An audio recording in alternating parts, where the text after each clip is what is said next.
I'm a hustler, man. I'm always get it off the muscle, man. Tryna make them hundreds bust the rubber bands. Rain, sleet, hell or snow, I'm tryna get it in. Woo! I go door to door, stacking up them dollars like dominoes. I go door to door. Hustlers. What's cracking? It's your boy Deshaun. Welcome back to another episode of Roof Hustlers, baby. We will tackle all your daily door-to-door objections, rejections, and we teach you guys how to make connections, man. Because if you ain't creating genuine customer connections, building better customer relationships, and providing premier customer service, then you know, like I know, guys, you ain't making a difference in your wallet or the community, baby. And that's what we do over here at Roof Hustlers, man. Help you guys go from average to good, from good to great. Always keeping food on your plate, baby. Because if you do what I do, you know it's a jungle out here. So this week on Roof Hustlers, guys, what I want to tackle with you guys is mastering your contingency, right? Or just mastering your paperwork in general. A lot of guys been asking me, how do I go over a contingency, or like what are some tips that I can give them to help them be more effective when going over their contingency? So I want to provide you guys with some tips and some things that I did to master my contingency. That way, when you're in the house, you're flawless, you're effective, and you're efficient when it comes to going over paperwork with your homeowners, right? Because we all know if they don't sign the paperwork, it's a high chance that you might not be the guy that they allow to do the roof work. And I know some people, you say you don't get contingency signed, and I think that's more of a fear that you don't think people will sign it. But I want to give you some tips so you can start getting that paperwork signed. So without further ado, let's jump to this week's episode, Mastering Your Contingency.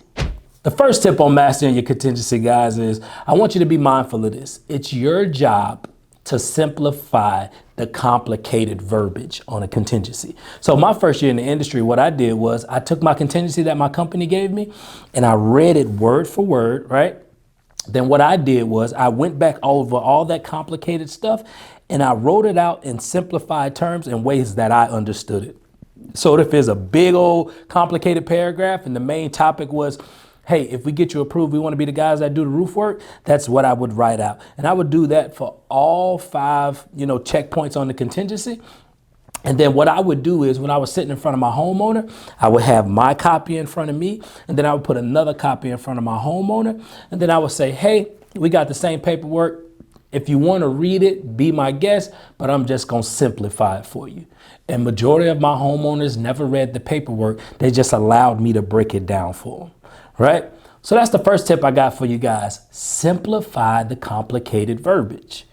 It's your job to read through your entire contingency. When your company give you one, don't just take it and say basic stuff. Read through it. Actually learn what's on that paperwork in depth. And then you go back through and you simplify it for yourself, because your homeowners, they don't want to read all that fine print and all that complicated verbiage. So if you could simplify it, they'll follow your lead and it'll make it 10 times easier to close that deal. So that's the first one I got for you. Simplify the complicated verbiage. The second tip I got for you guys when it comes to mastering your contingency, right? Never allow your homeowner to fill out paperwork, right? Why? You want to control the dynamic of the sale. So while you are filling out the paperwork, this is the perfect time to start building rapport. You use your contingency as a window, a time frame to start connecting with your homeowner. Because when homeowners talk about themselves, they feel really good. When you get them focused on themselves and not the paperwork, the stress drop, the resistance drop, and now they feel good about moving forward. Why? Because they done spent the vast majority of their time talking about themselves versus focusing on this paperwork and wondering, what they're actually signing. Because, we all been taught not to sign contracts, so we like to call it an agreement. But if you allow your homeowner to fill out the paperwork versus you doing it for them, they're not just signing their name and their address. They go to looking at all of the fine print, and then they go to creating boogeymans in their head. So instead of you controlling the dynamic of the sale, now you just gave control back over to your homeowner. So be mindful of that, guys. When you're filling out the paperwork, that's your opportunity to start building rapport. So as you're filling out the paperwork, you're looking around the house, you find things to connect with them. Oh, how long you been living here? Oh, awesome. You might see a football picture. Oh, is that your favorite team? And you just keep diving deep, because you can't build rapport at the front door. Typically, you're only going to be able to build rapport once you're inside of the house, once you've created a mutual trust between you and your homeowner. So as you're filling out that paperwork, don't focus on the paperwork. Don't sit in silence. Start asking your homeowner about themselves, get them talking about themselves, get them feeling good. And now when it's time to get that paperwork signed, it's going to be 10 times easier, right? So the second tip I got for you, never allow your homeowners to fill out your paperwork. And while you are filling out that paperwork, that's your opportunity, your window to build rapport. Don't try to build rapport once you put the paperwork in front of them. Build rapport prior to turning around the agreement and putting it in front of them so they can sign it. So use that window to build rapport and never let your homeowners fill out that paperwork and come back to bite you in the butt. So that's the second tip I got for you guys. Third tip I got for you guys, as we're all aware, I just want to reiterate it because sometimes we can forget it. Make sure you don't use threatening words or trigger words that can get your homeowner on the defense. For example, this is a contingency contract we have with homeowners. No, we don't say that, right? This isn't a contingency agreement. No. I always like to say, Mr. Homeowner, this is just some basic paperwork. I always like to reiterate that it's just basic. It ain't that big of a deal. It's just some basic paperwork. This is an agreement we have with all our homeowners. I will go over everything before you sign anything. And if you got any questions, feel free to ask. I could break it down for you in depth, but I'm just going to bullet point them, right? Very non-threatening words. You don't want to say contract. You don't want to say contingency agreement. This is what allows us to get the claim started. None of those things. This is just some basic paperwork. Right? If you're a parent, you'll understand when I say this. When your kid falls and you make a big deal out of it, now it's a big deal to your kid. They start crying, they get emotional. But if your kid falls and you say, yeah, all right, come on, let's get up and keep moving. They just get up and keep moving. You want to use that same mindset and that same concept with your homeowners. This is just some basic paperwork. This is an agreement we have with all our homeowners. This just allows us to get in contact with the insurance company so we can let them know what's going on, right? Very non-threatening verbiage, non-threatening words so we can keep our homeowners relaxed. We don't want them to get stressed up and we don't want them to get all emotional during the process of getting our contingency signed. So that's the third tip I got for you guys. Use non-threatening words, right? Nothing that can get our homeowner riled up emotionally. Keep it basic and keep it simple. Fourth tip I got for you guys. Make sure that you always address any discrepancies within your contingency, right? So what do I mean by that? A lot of contingencies out there, they got things that's in them that says, if you don't go with us, you owe us 10%. If you don't go with us, you owe us 25%, or you might owe us $2,500 or 5% of the claim, whatever that may be. Everybody got little different things in it. I highly encourage you to address that because if you get the paperwork signed and you leave the house and your homeowner finds that on the back end, they're going to call you. They're going to get reluctant. They're going to get hesitant. They feel like you kept things from them. Now you're killing the trust. You're killing the trust in the sales process. And now your homeowner, they're going to be on the fence moving forward, and you don't want that. So we always want to address any type of discrepancies on the front end because I know guys that tell me they don't address those things. You need to start doing it. And I want to give you a really good example of how you can address that, right? So let's say if you got a contingency that says if you don't go with us, you owe us 25% of the claim, right? So this is how I like to address that. I say, hey, so Mr. Homeowner, you see that 25% there? It's nothing for you to worry about, but I'll explain it.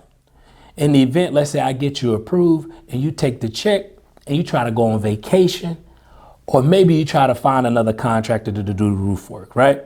You'll be subject to pay us 25% for all the work we did to get you approved. But I'll be honest with you, Mr. Homeowner, you don't look like that type of guy. I just like to explain it. And usually, typically when I explain it that way, it's now a moral thing, and nobody wants to be known as a person that has bad morals. So most of my homeowners will say, oh my gosh, I would never do something like that. Of course I would. If you guys do the roof work, if you guys help me get approved, you deserve to do the roof work, right? I typically address it that way. That way I can address that on the front end, and it makes it 10 times easier to deal with on the back end. So I'm here to let you guys know, if you got any type of discrepancies within your contingency, right, to where homeowners will owe you money if they don't go with you, or any type of verbiage like that, always address it on the front end. Because when you address it, now you're showing transparency, you're deepening their trust. But if you don't address it and your homeowner find it on the back end, they feel like you was keeping something from them, and now they're going to be reluctant to moving forward. So always make sure you discuss any type of things like that in your contingency on the front end. Gonna make the sales process 10 times smoother. And my last and final tip for you guys, simple but powerful. Never call the insurance company until you get paperwork signed. What? Yes, never call the insurance company until you get your paperwork signed. Why?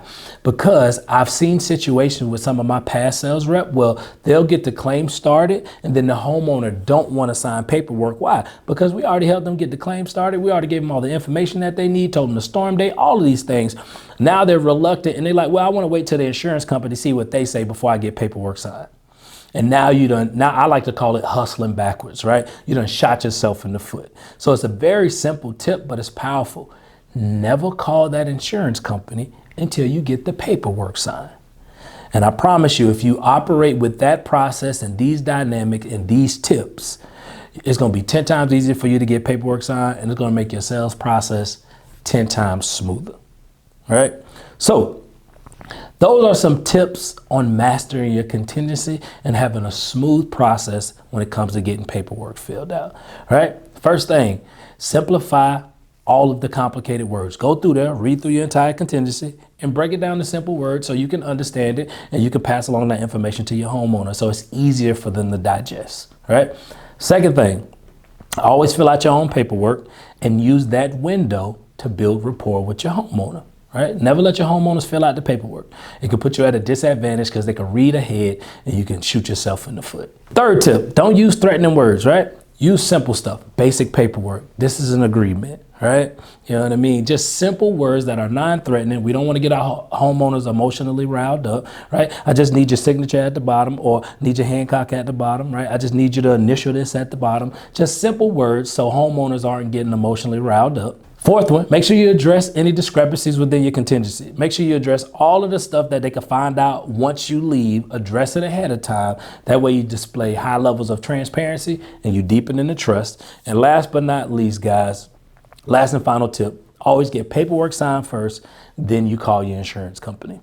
So these are some tips on mastering your contingency. Basic tips, but you know the thing about basic or simple tips? People feel like they're too simple, that they don't need to do them, and you're going to shoot yourself in the foot. Mastering the basics is what helps you become a high-level elite salesperson, right? So when you master and dominate the basics, makes it 10 times easier to start add additional closes to your sales process, right?